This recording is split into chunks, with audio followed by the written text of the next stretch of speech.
Do you have colitis? Do you have migraine?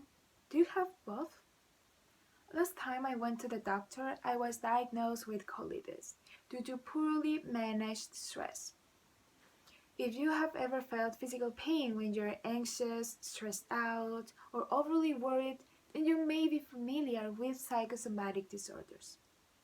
I'm studying psychology, currently in 5th semester, and throughout the career I've been constantly reminded of how our mind affects our body, even when we're not aware of this. So today I'll show you what a psychosomatic disorder is, how it manifests, and how it can affect a student's life. First, let's start with the concept of the term psychosomatic disorder.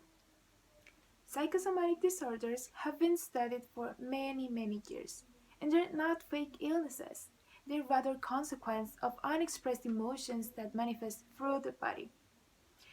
Psychoanalysis was the first approach to ever study the relation between mind and body, and authors like Bautigam and von Rath in 1976 mentioned that psychoanalysts were the first to trace causal and theoretical connections between mental conflicts and physical symptoms.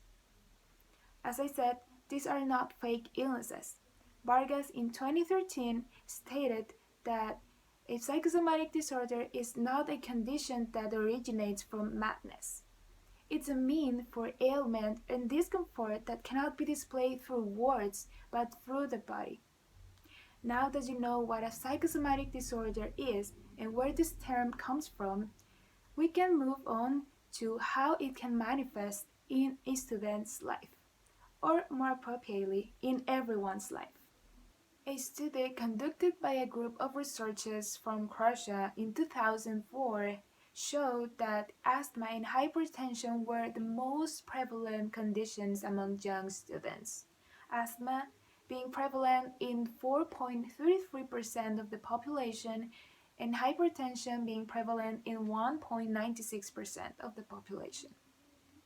And these conditions can be seen in different contexts as well. For example, in the same research, they realized that psychosomatic disorders are more expected in individuals who are prone to react psychosomatically, and in cultures, families, and societies where emotional and psychological needs are not adequately supported.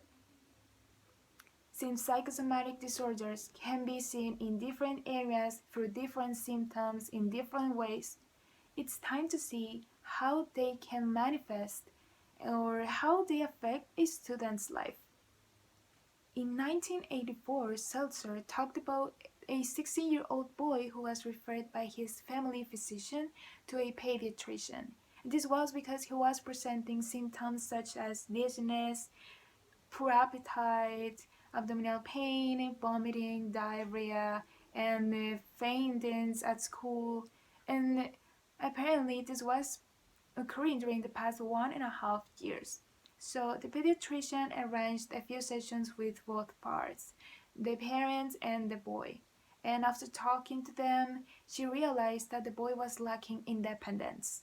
So she talked to the parents and to the boy and made them realize that he actually needed to be independent. So they could think about the activities, tasks, and responsibilities they could do or share without interfering in their son's independence.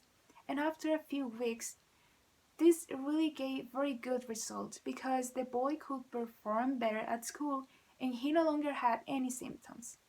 After the information I already provided to you, such as what it is, how it manifests, and how it affects a student's life, I encourage you to take action on your health.